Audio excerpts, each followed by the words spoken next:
Considere um cenário aparentemente paradoxal. Vivemos em uma época que nos prometeu a liberdade definitiva. Não há mais os nãos externos do passado, nem os muros de instituições disciplinares que delimitavam nossos espaços de vida e trabalho. Somos incentivados a ser nossos próprios chefes, a explorar nosso potencial ilimitado e a realizar todos os nossos sonhos. A promessa é a de que podemos tudo. Por que então a depressão, a síndrome de burnout e a ansiedade se tornaram as epidemias fundamentais do nosso tempo? Por que, em meio a essa promessa de autonomia e poder, sentimos uma exaustão tão profunda e avassaladora? É exatamente sobre essa contradição que o filósofo coreano Byung-Chul Han se debruça em sua obra seminal, Sociedade do Cansaço. Byung-Chul Han, radicado na Alemanha, é uma das vozes filosóficas mais importantes da atualidade. Um diagnósta agudo da nossa era, com um percurso acadêmico que inclui uma tese sobre Martin Heidegger. Ele utiliza a filosofia como uma lente para desvendar as patologias mais intrínsecas da sociedade contemporânea. Sua obra não é um simples resumo de teorias sociais, mas uma análise perspicaz que revela as raízes do mal-estar que muitos de nós experimentam no dia a dia. Sociedade do Cansaço serve como a bússola essencial para navegar e compreender o porquê de estarmos esgotados em uma época de possibilidades infinitas.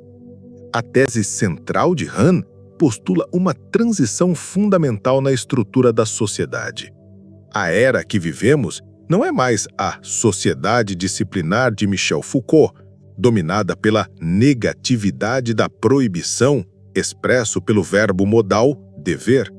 A sociedade disciplinar era construída sobre instituições de controle, como hospitais, fábricas e presídios, que ditavam o que não era permitido. Em contraste, a atual sociedade de desempenho é regida pela positividade do poder ilimitado. No lugar de proibições, surgem imperativos como projeto, iniciativa e motivação. Se a negatividade do não gerava loucos e delinquentes, a positividade do eu posso produz depressivos e fracassados. A essência desse novo paradigma é capturada na célebre citação de Han, que serve de âncora para esta análise. O sujeito de desempenho está livre da instância externa de domínio que o obriga a trabalhar, ou que poderia explorá-lo. É senhor e soberano de si mesmo. A queda da instância dominadora não leva à liberdade. Ao contrário, faz com que liberdade e coação coincidam. A análise dessa afirmação revela a violência mais sutil e perigosa de nossa era, que Han denomina de violência neuronal. Essa violência não provém de um inimigo externo, como um vírus ou uma bactéria, e exigiria uma resposta imunológica de defesa. Em vez disso, ela é uma violência imanente ao próprio sistema, gerada por um excesso de positividade. É o resultado da superprodução, superdesempenho e supercomunicação. O capitalismo, em sua busca incessante por maximizar a produtividade, percebeu a ineficiência da coação externa. O imperativo de dever tem limites, o de poder não. Ao substituir o sujeito da obediência pelo sujeito de desempenho, o sistema criou a forma mais eficiente de exploração, a autoexploração. O indivíduo, impulsionado pela ilusão de liberdade, se torna seu próprio explorador, em uma lógica que não conhece limites de eficiência. O resultado é um infarto psíquico, uma exaustão da alma que reflete uma humanidade em guerra consigo mesma. A tese de Han transcende a sociologia para se conectar com a biologia e a filosofia.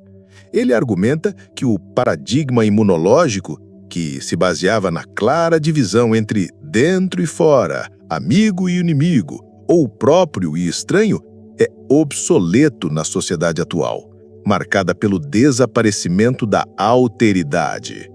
A violência da positividade não pode ser combatida com defesas imunológicas, pois não provém de um outro hostil, mas sim de uma proliferação infinita do igual.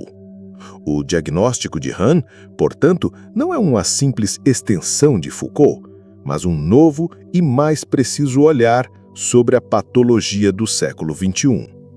As patologias que definem o começo do século XXI são de origem neuronal e não infecciosa. A depressão, o transtorno de déficit de atenção com hiperatividade, a síndrome de burnout e o transtorno de personalidade limítrofe são manifestações desse excesso de positividade. Essas enfermidades não são um resultado de um ataque externo, mas de uma sobrecarga interna, uma abreação neuronal digestiva ao excesso de estímulos, informações e impulsos. O fim do paradigma imunológico é evidente na forma como lidamos com o outro. Em vez de um inimigo que deve ser repelido, o estranho se torna o exótico, uma fórmula de consumo que o turista busca para a diversão. A globalização e o hipercapitalismo anulam a alteridade e as barreiras, criando um mundo onde não há mais o inimigo claro para o qual direcionar nossas defesas. A violência da positividade é invisível e sistêmica, pois habita um espaço livre de negatividade, onde não há polarização entre amigo e inimigo. Como lutar, então, contra o inimigo que somos nós mesmos? Como nos defender de uma violência que não vem de fora, mas habita em cada um de nós? O sujeito de desempenho é prisioneiro de uma liberdade coercitiva. Ele não é explorado por um chefe externo, mas se torna seu próprio algoz. A lógica do empreendedor de si mesmo se estende a todas as áreas da vida, transformando o lazer, a saúde e até os relacionamentos em projetos de otimização contínua. O sistema capitalista encontrou na autoexploração uma forma mais eficiente de produtividade, pois ela caminha de mãos dadas com a ilusão de autonomia, tornando as figuras de agressor e vítima indistinguíveis. Han usa a potente analogia de que o indivíduo pós-moderno carrega consigo seu campo de trabalho. Ele é simultaneamente o prisioneiro e o vigia, a vítima e o agressor, em uma guerra internalizada que leva à autoagressão e à depressão.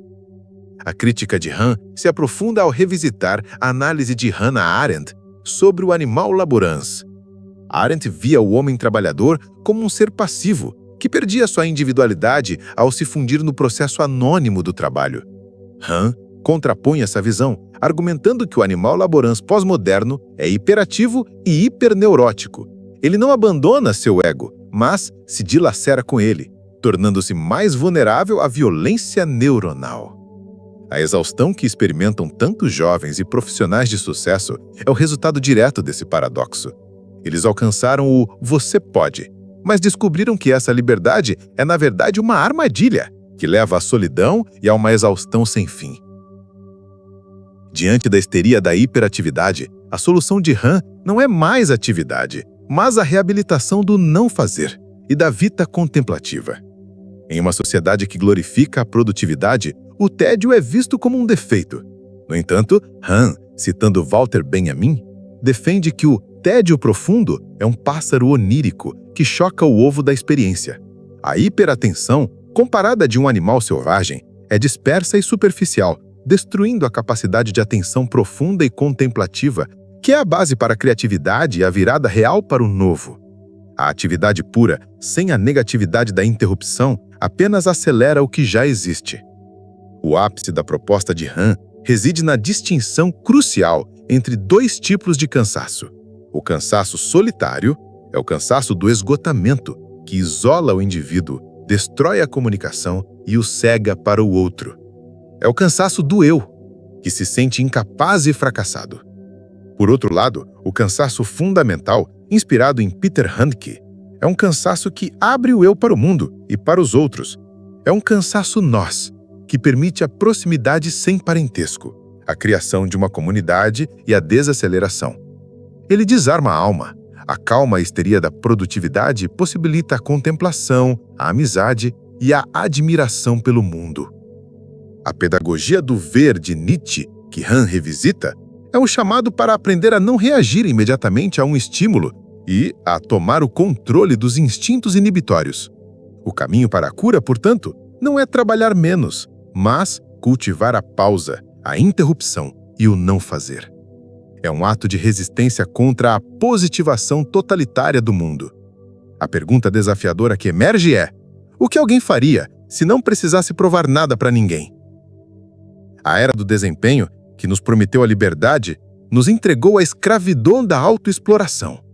O diagnóstico de Han, radicalmente oposto à lógica do mercado de autoajuda, revela que a verdadeira revolução não está em ser mais produtivo, mas em aceitar a inutilidade do tédio e a profundidade de um cansaço que nos conecta, ao invés de nos isolar.